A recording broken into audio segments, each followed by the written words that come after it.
My 2 cents, motherfucker. What up, y'all? DCFAYGOGUY. Today we are doing something very difficult, and that is ranking all of the Joker cards. Now, the homie Violent Ed did this on his channel. I shared it into my community tab, and I had a comment saying that I should do this myself.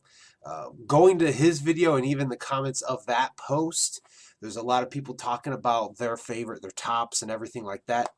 But there was one person who commented that I should make my own, and again, I've said this in the last few videos that I've never been disappointed by an ICP album, so to rank them, mainly the Joker cards, to actually rank them best to worst, it's not something easy to do.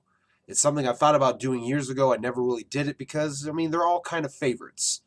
But I came up with a list that I believe, I'm confident I can say, is my ranking of the Joker cards from favorite to least favorite. So as you see here, this is the ranking that I have come up with. Now, I'm not going to go through each one and explain why it's where it's at. I'm going to do this maybe a little bit easier, simpler. We're going to do a simpler route that I feel will help explain my list a little bit better. So we're going to talk about the top three, we're going to talk about the bottom three, and give kind of a rough summary of the middle six and why they're kind of where they're at, without going one by one, because to say this one's better than this one for this reason, that's going to be a long ass video, and I don't feel like I need to fully explain myself, so we're going to just put it kind of in a nutshell. So obviously, right off the bat, Great Milenko is number one, and Great Milenko is number one because anytime and every time somebody asks me what's my favorite Joker's card, I throw out Great Milenko and I give the reason as Pass Me By was the song that pulled me in and got me to listen to ICP. Again, my sister was a big fan of them for 5 years. I never really cared for them. It took the right situation, the right moment, and the right song to play. Pass Me By was it. It was on the Great Milenko, so I have to give Great Milenko the number one slot. So obviously number two is Riddlebox, a lot of Juggalos' favorites. Now, the reason it doesn't take number one is that sole reason of Pass Me By. When Pass Me By got me through that door, I explored the majority of Riddlebox first, then back to Great Milenko. They both kind of go hand in hand and tie as my favorite, but because Pass Me By is on Great Milenko, Riddlebox falls into the second place slot. Very close tie, though. It's that one song that pushes the other above for the simple fact of being the one to pull me in. Now, Hell's Pit takes the number three slot because Hell's Pit, hands down, flat out, is my pissed off, I fucking hate everything album. If I'm in a bad mood, I put Hell's Pit on, and by the time I get to Every Day I Die, I'm starting to calm down. That album allows me to get so much frustration and rage out that it's frequently visited for obvious reasons, because I'm human. Any human's going to get fucking pissed off. Hell's Pit's the pissed off album that helps calm me down. So let's talk about the bottom three. Carnival of Carnage, in my opinion.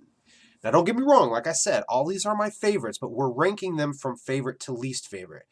Now, Carnival of Carnage, obviously, for obvious reasons, hopefully, the first LP, really, that ICP put out.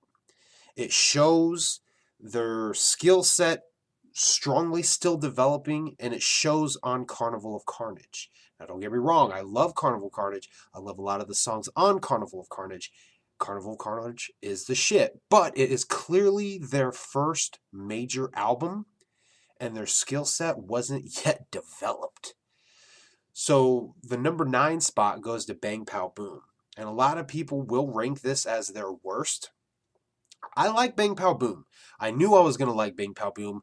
The Tempest was an album that I was one of the juggalos like, oh, I like this. While other juggalos that I knew were like, this fucking sucks. This is nothing like what they normally do.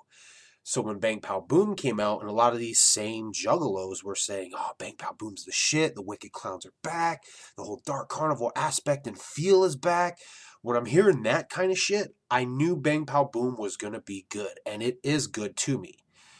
Bang Pow Boom suffers from one simple fate: bad memories. The timing of this album coming out was in 2009. I was living with my brother. It was a very bad time in my life, and I wasn't able to get it until December of that year. Obviously, it came out September 1st, but I wasn't able to get it until December. And at that point in time, the fate of where the fuck am I going to live was up in the air. I had just moved out of my brother's into my sister's. My brother-in-law really wasn't keen on having me and my other brother live with them. And then not even a month later, a situation would happen that caused us to become homeless. And my only option was to move down to Georgia with my mom. So Bang Pow Boom, around the time that I was able to first listen to it, was surrounded by bad memories. And now it's hard for me to listen to that album without thinking of that time in my life, especially Juggalo Island. I don't know what it is about Juggalo Island, but it's very reminiscent of all the bad shit that was going on for whatever reason. So Bang Pow Boom suffers a unfortunately terrible fate of bad memories. Now, the number 8 spot, The Marvelous Missing Link Lost. Now, this might surprise people because I actually talk The Marvelous Missing Link up. Like, I'm one of the juggalos that actually liked it. I'm a juggalo that loved it. But why does it suffer the number 8 spot? Because The Marvelous Missing Link Lost was a very different sounding album from ICP. And what I mean by that, the first half of the album, absolutely, I think it was wicked. Still stand behind the statements I had said in my review when I reviewed it. It was a dark album. It was a wicked album. But when you get past How, you get into The Neighbors Are Fighting, you get into I'll Keep My Hatchet, songs like that, the style of rapping they were using towards that part of the album, to me, very repetitive and very lackluster for me. So that, unfortunately, is why The Marvelous Missing Link Lost slides into this spot right here, just because it was a different sounding album. I feel like they were experimenting a little bit, and it was different in the way it was. So it hits that spot on my list. So let's talk about the 6 middle. Ringmaster, Amazing Jekyll Brothers, The Wraith Shangri-La, Fearless Fred Fury, The Marvelous Missing Link Lost, and The Mighty Death Pop. These albums, for me, really kind of are in the same area on par with one another. Why they got ranked the way they did is purely based on where I feel about them at this point in time. Ringmaster is a really fucking dope, great album that really kind of captures that clowny, cartoony, comic-y style that I think they were trying to go for when they first were like, let's be the Wicked Clowns and, this is our character. Ringmaster embodies that so well. I believe there was somebody who commented either on my post or in actual Violent Ed's video stating that Ringmaster was kind of immature. And I think that was the point. It was supposed to be cartoony. They were the Wicked Clowns.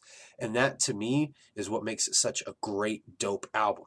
So the first 3 albums, they're number 1, 2, and 3 for their reasons. Ringmaster slides into number 4. But if it wasn't for Great Malenko and Riddlebox being those great albums they are, and Hell's Pit being my go-to pissed off album, Ringmaster easily could be in the top 3. Could easily be in the top 3, but it slides into number 4.